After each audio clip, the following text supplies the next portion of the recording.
Hi అండి, ఎలా ఉన్నారు? బాగున్నారా? బాగుండాలని కోరుకుంటున్నాను. నేను మీ లక్ష్మిని. యాక్చువల్గా ఈరోజు ఒక చిన్న టాపిక్తో అయితే మీ ముందుకైతే వచ్చానమాట. నేనైతే నిన్న ఒక చిన్న ఫంక్షన్కి అయితే వెళ్ళాను. యాక్చువల్గా వాళ్ళు చాలా బిలో మిడిల్ అలా అని చెప్పి వాళ్ళని అవమానపరచడం కాదు, ఇంకోటి కాదు.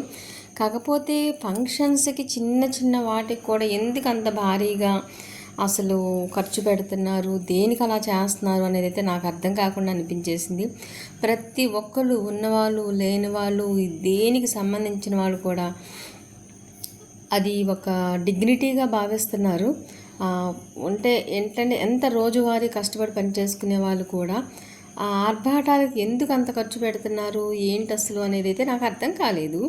సో నేనైతే దీనికి 100% నెగిటివ్లో ఉంటానన్నమాట. నాకు ఎంతవరకు సింపుల్గా ఉండటం అండ్ ఏదన్నా ఒకటి చేసుకున్న ఎంతవరకు మనకి ఏదన్నా లేని పిల్లలకి కొంచెం పొట్ట నింపిన వాళ్ళకి అంతమందికి ఎంత ఆర్భాటంగా పెట్టి ఇవన్నీ చేసే కంటే లేని వాళ్ళకి 100 మంది పొట్ట నింపినా మంచిది కదా.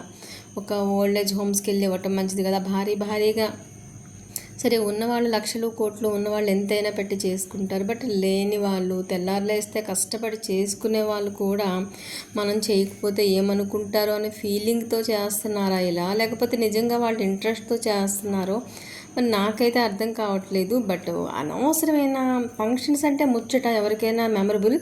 బట్ కాకపోతే దాన్ని పులిని చూసి నక్క వాతలు పెట్టుకున్నట్టుగా ప్రతి ఒక్కళ్ళు ఆర్భాటాలకు పోయి అప్పులు చేసుకుని మరి హొందాలకు పోయి ఇబ్బందులు పాలైతే అవ్వకూడదేమో అని నాకైతే అనిపించింది నిజంగా.